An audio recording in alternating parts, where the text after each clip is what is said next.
நம்ம பார்க்க போகிறது 2020ஆம் ஆண்டு அப்ளைட்டில் 8வது கேள்வி. ரைட், 8வது கேள்வி என்ன? இது ஒரு சமநிலை கேள்வி. பவளத்தில் சமநிலை பற்றி கதைச்சிருக்கிறாங்க. இப்போ நாங்கள் இதில் பி என்ற ஒரு கிடை விசையில் பவளம் சமநிலை இருக்குது. அப்போ நாங்கள் இதை ஒரு விசை படம் ஒன்று தெளிவாக கீறியிருக்கிறோம். 5/4. ஓகே, பவளத்தின் சமநிலை என்றால் ஓகே.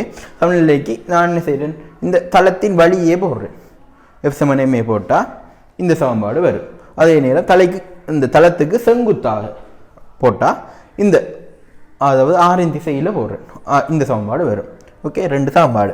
ரைட், இங்கே வந்து உராயை பற்றி காய்ச்சிருக்காங்க. உராய் வண்ணங்குள்ள எல்லை சமநிலை என்று நாங்கள் எடுத்தோம்னா மியூ எஃப் எல்லை சமநிலையில் மட்டும்தான் எஃப் சமன் மியூ ஆர் போடலாம். ஸோ மியூ வந்து எஃப் மொட் ஆஃப் எஃப் இங்கிள் ஆரை விட பெரிதல்ல சமனாக இருக்கலாம். ஒன்று எல்லை சமநிலை என்ன சமம் இல்லாட்டி பெரிதாக இருக்கணும். இந்த மொட் ஆஃப் எஃப் அண்ட் ஏன் நான் போட்டேன்னா ரைட், ஏனண்டா இங்கே எஃப் பார்த்தீங்கன்னா எஃப் சமன் பி மைனஸ் W/√2. நான் அப்போ இங்கே பி மைனஸ் டபிள்யூனா உங்களுக்கு பி பெருசா டபிள்யூ பெருசான்னு தெரியலை. அப்போ எப்பயுமே மியூ வந்து ஒரு நேர். ஸோ நாங்கள் இதுக்கு மொட் போட்டே ஆக வேண்டும். ஏனெண்டா எங்களுக்கு இங்கே ஒரு -1 வருது தானே, அதால் கட்டாயம் நாங்கள் மொட் போட வேண்டும். ஆனால் ஆருக்கு பி ப்ளஸ் W/√2 வரும், அது நோ ப்ராப்ளம். ஓகே ரைட், அப்போ மொட் ஆஃப் எஃப் இங்கிள் ஆர். அப்போ நாங்கள் ஒவ்வொன்றையும் பிரதியிடுறோம். அப்போ W மைனஸ் பி இங்கிள் W plus p, mod of W minus p இங்கிள் W ப்ளஸ் பி.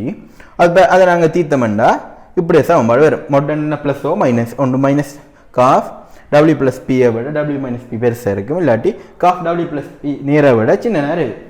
அதானே இது. ரைட், ஆனால் இப்போ நாங்கள் இதை ரெண்டையும் தீர்த்து பி ரேஞ்ச் தானே கேட்டு இருக்கிறாங்க. அப்போ நாங்கள் இதை ரெண்டு தீர்த்து பி எடுத்து கொடுக்கணும். அதை எப்படி தீர்க்கலாம் வேண்டாம்.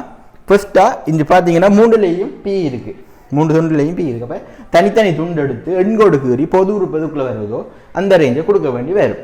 ஸோ ஃபர்ஸ்ட்டாக இந்த ரெண்டையும் எடுத்தோம்னா பி வந்து 3W விட சின்னதாக இருக்கணும். அடுத்தது இந்த ரேஞ்ச் எடுத்தோம்னா பி வந்து W/3 விட பெருசாக இருக்கணும். அப்போ இந்த எண்கோடை பார்க்கக்குள்ள W/3க்கும் 3Wக்கும் அடிப்பட்ட பிரதேசத்தில் தான் அந்த 2 பக்கம் நிலட்டப்படுது.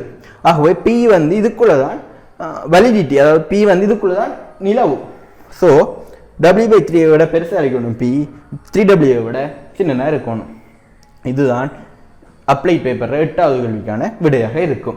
மார்க்ஸ் அலோகேஷனை பார்த்தோம்னா நாங்கள் சமநிலை சாம்பாடு போடுவோம் தானே, அதுக்கு 5 புள்ளிகள், இதுக்கு 5 புள்ளிகள். இங்கே நீங்கள் 5/4 வந்தாலுமே உங்களுக்கு இலகுவாக போய்விட்டது. ஓகே, 5 புள்ளிகள், இதற்கு 5 புள்ளிகள். மொட் ஆஃப் எஃப் அந்த ஐடியாவை எடுத்து எஃப் மொட் ஆஃப் எஃப் இங்கிள் ஆர் வந்து மியூ, அந்த சாம்பாட்டுக்கு 10 புள்ளிகள். இறுதியாக பியினுடைய ரேஞ்சுக்கு 5 புள்ளிகளாக வந்து 25 புள்ளிகளை நாங்கள் மிக இலவாக பெறக்கூடியதாக இருக்கும்.